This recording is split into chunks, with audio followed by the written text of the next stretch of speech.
God damn! The temple, aka the church theme, is one of the most iconic tunes in Mortal Kombat history. Hands down. I even used it as an intro to my Halloween countdown last year. Welcome back to another chapter of Mortal Kombat Shaolin Monks Part 2. Last time.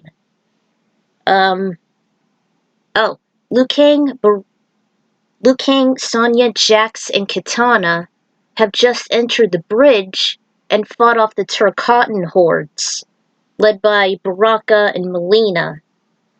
And Baraka was actually thrown off the bridge, and Kitana actually came to the strategy by disabling Mileena's legs so that she would be helpless against her purer self. And Kitana won over Mileena. And they reunited with the combatants after Kung Lao and Aiko had performed a heart meld ritual. Kung Lao was actually very curious on Aiko's dystopian future, and so they merged hearts together. So, there's that emotional scene when they became intimate. Not the fourth base, not going all the way, but still. They had their hearts melded, and they understood each other fully. Then they reunited with the four combatants, and they prepare themselves as they make their way to Shao Kahn's fortress. I can't wait to get this started. Alright, so we have Continuation 9, Infiltration of Shao Kahn's fortress. A mysterious woman with long blonde and gray hair was overlooking the cityscape from the balcony of Kahn's fortress. She wore heavy opaque makeup as if they were worn by a goth, complete with thick eyelashes, yada yada yada. She broke out a large grin which made her sinister eyes narrow and her perfect teeth shine when she spotted some fresh meat as the group of heroes arrived. "Queen Sindel!" The Emperor's vehement voice roared behind her. She turned to him without a flinch. "Summon the bulk of our extermination squads. Raiden and his feeble mortars shall near our base for a conquest of Earthrealm. Have them destroy the lot of them, and to take no prisoners." "As you wish, great Emperor." Never wavering her sinister expression, in fact, she was beginning to get enthralled with the upcoming assault. As if on cue, the remaining Tarkatan shadow priests and several centaurs ran amok, while she directed them with just a point as if they read the signal telepathically. The large army trekked their way toward the opaque, desolate alleys, though the heroes didn't leave a trace, made the enemy's advances drag to a slow crawl, watching and waiting for any sign of movement. A curious wildcat witnessed them drawing nearer, till one shadow priest was close enough. The feline licked its lips and snarled before it devoured and clawed its prey within seconds, dragging its unfortunate carcass into the shadows. The Tarkatans drew out their blades and bore their teeth as they went on high alert, a few carnivores marching up, hoping to spot their assailant. However, a roar was heard aloft before its massive jaw clambered onto them and shook their bloody bodies till they remained inanimate.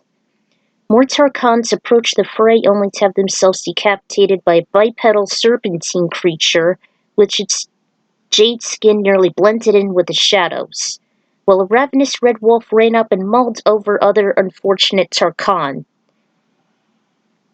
I kinda spelt it wrong. A few more bloodthirsty mutants along with another priest stormed in only to have their bodies knocked back and clobber each other like bowling pins. Turned out to be a club tail belonging to a brown ankylosaur. One of the mutants stood up with his arm blades and attempted to slice its tough hide. The dinosaur felt some abrasions, then swiped the enemy to the pavement. More drew forward only to be suddenly mangled by the same cheetah as before, ripping their corpses to spewing blood sprinklers, while a massive polar bear crushed an unsuspecting centaur. Kahn noticed the commotion from the same perch as Sindel. Imbeciles! He slammed his top fists onto the limestone.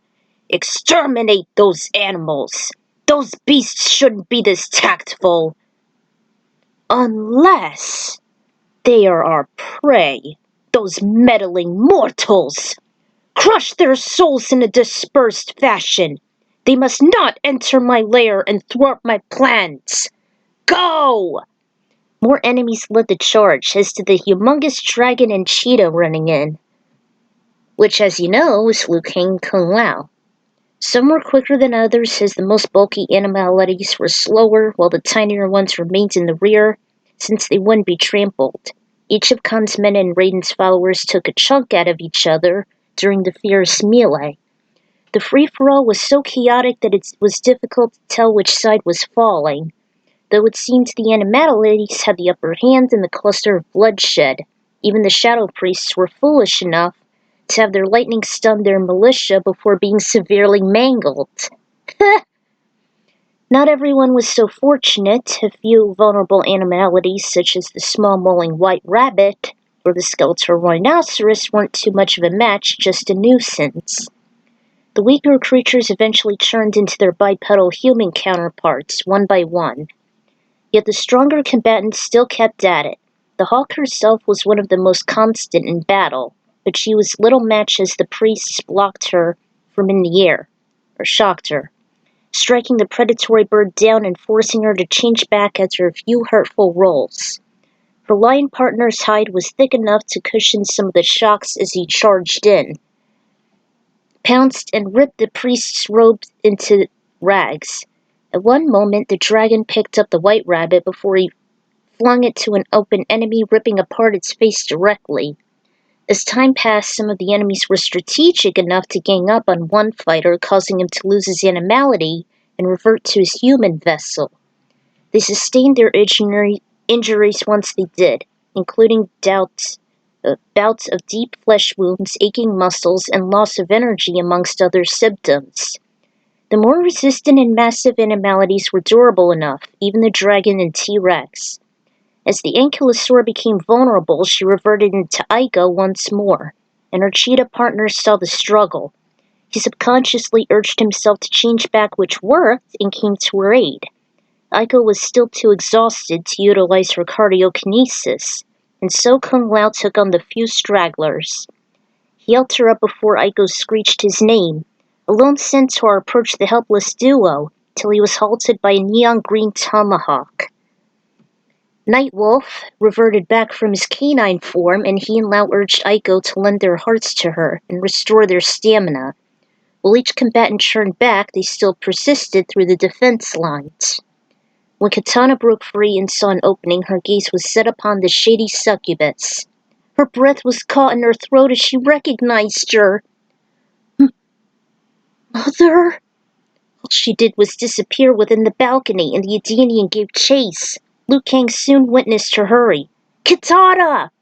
She was unable to hear his cry, though, but the desperate monk ran after her. Liu Kang! Kung Lao witnessed the breakaway. I can't see Kitana! He's chasing after her. Let's move before the brutal mutants gather again. The trio advanced, but they were unable to catch up to the desperate duo several feet away. Queen Sindel rushed to her prisoner, the weary traitor Shang Tsung, wrapped in chains and shackles. She absorbed the majority of his green energy, filling her up. Filthy traitor! Thank you for resurrecting me. She hit him with one of her sharp stilettos before she walked back to her perch. The evil Edenian looked down and saw her prey, then took a deep inhale. She let out with a shriek so damn loud that as soon as the sonic wave reached the advancing heroes, they were immediately stunned as they shielded their ears in agonizing pain. Kung Lao nearly covered over Aiko. With a secure body, she gradually fixed onto Sindel and struggled to summon her powers without using her hands. Through her quaking body, it worked only slightly while the evil queen's chest began to expand and falter her ruckus. Her breath became short, stopping the lethal sound waves. Their ears were still ringing, but Kitana and Kang pushed into the bowels of Khan's fortress. Oh man, it's all coming down to this. The trio recovered thanks to Aiko's assimilated energy, but their earlobes remained achy. Kung Lao noticed his comrades had disappeared into the limestone castle towering nearly 100 feet to the swirling portal. Nightwolf ordered to teleport Aiko back into the fray where the dark alleyways were, providing her some leverage from the advancing combatants as meat shields, with the shadows obscuring the enemy's sight. He did just that and assured she'll be safe as she should tread slowly with her kinesis at the ready. He then warped away, back to the Matokan's side, and ran into the enemy stronghold. Aiko was reluctant as she was nervous she'd be ambushed on all sides. However, she wasn't anticipating to be grabbed and lifted aloft by a massive cloaked figure. She struggled to break free, but the hold was strong. "Calm yourself, Aiko!" He responded in a gruff voice, making her stop. He assured he's on her side, and the princess was in peril. He hoped for the champion to assist her. Aiko's eyes moved up, and she hardly saw a white pointed face belonging to an eagle of sorts. "You look familiar." He graded himself as Asgarth, the esteemed knight of the late King Gerard and Catan's advisor. His regality tagged her memory from her first meditation session during the failed insurrection of Outworld. He said he shall take her straight to the summit of Raiden's Sky Temple, as she was too weak and fragile to endure the massive, raging army. "Raiden, how is he?" "Not too good. His vitals are fading, and the Jinsei can do so much." To her, she thought the sacred defender of Earthrealm was put on life support, and couldn't leave the chamber with the world in such a weakened state. "If the realms should merge..." Aiko sulked, though she shut her eyes before she would look down. "I only hope we're not too late." Eventually they arrived at the summit, and Aiko was enthralled with the massive temple already glowing from the inside. Asgarth led her to the Jinsei chamber, and they beheld the thunder god curling over the heart of the fountain. "Raiden!" She offered to give her strength, but he weakly stated it'd do no good. Neither would Earthrealm's life force, as it was growing dim just like the chamber itself. What was once an ethereal place of white soft light has been reduced to a dark gray hue. He prayed that their faith is in the champion's hands. Back in Kahn's fortress, Liu and Kitana emerged on a staircase leading to a sacred and brightly lit temple, complete with rows of ignited crimson candles and the distant massive insignia of the Mortal Kombat tournament. "Kahn has definitely perverted this place." "Where's my mother?" Liu Kang kept following her gaze, expecting an ambush, though he had a gut feeling she could be somewhere either above or below the unholy arena somewhere. His keen sight scanned the place, and then suddenly felt a chill go through him, making him gaze onto the ceiling. "Kitana, heads up!" They sprawled out of the way just milliseconds before Sindel dropped. She couldn't believe this. "Mother!" She turned to her shocked complexion. "You're alive! Too bad you will die." "This can't be! Melina said you would be resurrected, waiting for me." "Indeed. My true daughter has foreseen your fate." "True daughter." Those words struck a chord. "Mother, this cannot be you. Shao Kahn has corrupted you. Shao Kahn has resurrected me. You have betrayed him. Remember Adenia, Mother. Remember your role before Kahn's invasion. He drove you to kill yourself as you refused to marry him." Which was only established in Annihilation, but it should have been accurate. "He forced you to be his wife so he can control both realms." The loophole was certainly Sindel. She couldn't believe it. "Why, foolish child? Kahn has established a greater, stronger rule than that pathetic King Gerard. Once we take over Earth, his reign will be supreme. You should join us too, daughter, like a happy family." But Kitana swiped it away. "Never! I won't share his rule of darkness. and neither should you. Then you will perish. We would be pleased getting rid of a treacherous pest like you. Kitana, don't let your mother gaslight you. Words won't help bring her back. You must fight her. Remember when you were put under a holding spell?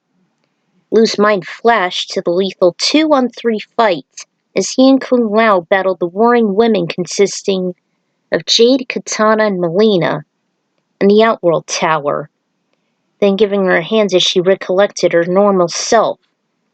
Kitana recalled the same incident even though her best friend was slewed. Yes, I remember Liu Kang. I will not let my family nor our home be in vain again! She put up her fans and the fight was on. Sindel elongated her hair as a whip. She stung Kitana, whacked her across the face, blah blah. Shrieked and disabled some of Kitana's hearing, but his benevolent daughter didn't falter. Liu Kang just speculated the crucial battle while Sindel floated and Kitana leapt and kicked, trying to take her down. She was able to resist her charges, struck back with a few blows, trying to stab her with spear. He had the fans to withstood the charge. She screamed. She was close to putting her out in the open. She unleashed her banshee screams covering a larger range, and Liu Kang cried over the excruciating noise. Kitana! Use your fans to deflect it! Kitana struggled while holding her sore ears close to bleeding and were about to crack open. Her legs were free. He got the metallic fans to face the strong sonic waves. With the reflective surface, the field bounced back to the user. The magnitude forced Sindel back a few inches. She stood up and she was caught by Sindel's hair and wrapping her neck, suffocating the victim as she pulled the locks taut. Liu Kang wound up and conjured his pyrokinesis, though Sindel felt the heat and screamed in his face. He was stunned but yet to save Kitana. As he lay there, his vision blurred and caught the glimpses of the candles. Rosy hand they suddenly began to flicker. The rows of candles didn't distract Sindel at all, not even when Liu Kang felt their flames. They started to grow, though Sindel was still caught up in the death of her throwaway daughter. Suddenly her hair combusted. She shrieked in agony as her scalp soon caught fire as well as it was just enough to burn off the other deadly half of Sindel's hair. But it still advanced inward. All she did was wail and hold her head, and she noticed Liu at the last second before she received a boot to her face. She was out cold. Her body hit the granite and he immediately patted out the spreading flames thanks to his resistant gauntlets. He slowly stood up. Forgive me, Sindel. He soon faced the lifeless Zadini, and at the other side, he tried calling her name after the incinerated the thick locks of blocking her airways, but she never budged. The throat closed, and he did like mouth to mouth, blah blah, waited for about 10 seconds and he resumed again. Fortunately, Sindel was still. He tried again. He implored Kitana to wake up and he tried again just a few more times. Just as he was about to lose hope, he saw Kitana's mouth open as she heaved. Liu immediately grabbed her nose as she began to cough and sputter. Her throat felt as if smoke was coming out of her windpipe. She coughed until she felt received enough oxygen. Liu released her nose and laid her down before she was able to open her eyes. All he did was caress her cheek, and his heart was about to burst when she weakly said his name. He raised her head up. Always had to look out for you. You had me very worried. This is the first time you ever held me. He was enthralled, especially while being comforted in his tight and soothing embrace. Somehow, she couldn't help but feel a small grin tug up before she saw her mom. Oh, Mother! They broke apart. It's okay. It's okay. She's just unconscious. All they could do was just sit in silence in the darkened church watching over her and for anything if Kahn should invade. In a dark chamber, Kung Lao and Nightwolf rushed inside. Through the immense heat, they knew they were there within the bowels of Kahn's lair. To the monk, was more like the underbelly of hell. It reminded him of being in the Netherrealm with Scorpion. This place is nearly as hot as the Netherrealm. The Netherrealm? You've been there? I faced Scorpion there. Liu Kang and I were in this fiery battle, before he was taken under the magma by his undead legions. Scorpion escaped once. Liu Kang and Sub-Zero fought him off. Though the former was the victor, the Cryomancer didn't fight with honor and was blinded by hate, so he lost. We were able to prevent his endless armies rising from other realms, and Raiden sealed him away. I wouldn't be surprised he's still there waiting for us. And there were some flashbacks. Nightwolf! The shaman looked up and followed Lao's gaze to the inert smoke. He must be laid captive as a trophy.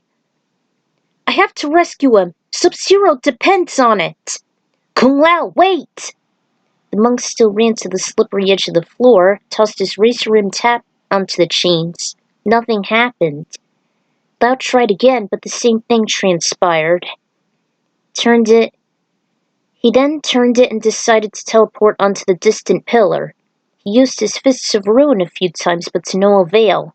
He sliced open one of the chains with his hat, which made a sharp electric current go through his arm, and shock him on contact. Kung Lao! Are you alright? So close.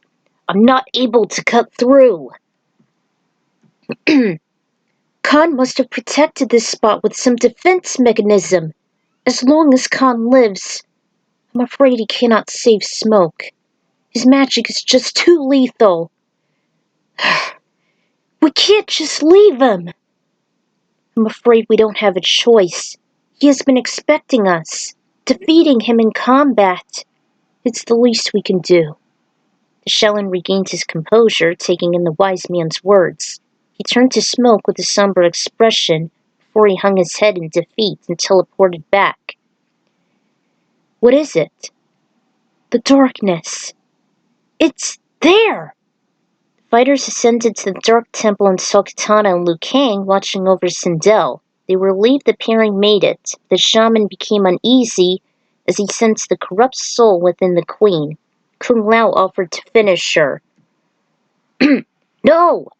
You need to spare her. What?